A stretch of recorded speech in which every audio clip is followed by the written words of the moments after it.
اور حضرت ابو سعید خدری رضی اللہ تعالیٰ عنہ روایت کرتے ہیں،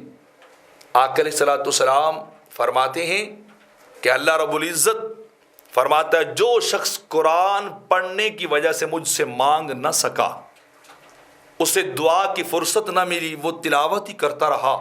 وہ قرآن ہی پڑھتا رہا اور اپنا سارا وقت وہ قرآن پڑھنے میں گزار دے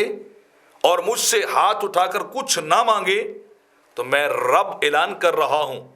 میں خدا اس قرآن پڑھنے والے کو دعا مانگنے والوں سے بھی زیادہ عطا کرتا ہوں۔ جتنا دعا مانگنے والے مانگتے ہیں نا، ان سے دگنا قرآن کی تلاوت میں مصروف رہنے والے شخص کو اللہ رب العزت جو ہے وہ عطا کر دیتا ہے۔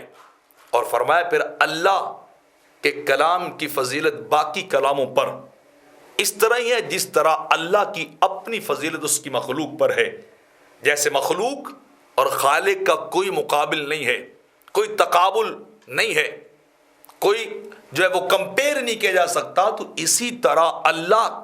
کے کلام قرآن کا دوسری کلاموں کے ساتھ کوئی مقابلہ اور تقابل نہیں ہے۔ کہاں اللہ کا قرآن اور کہاں ہم جیسے نکموں کی باتیں، ان کا آپس میں کوئی تقابل نہیں۔ اللہ کا کلام سب سے اعلیٰ بھی ہے اور اللہ کا کلام سب سے اولیٰ بھی ہے۔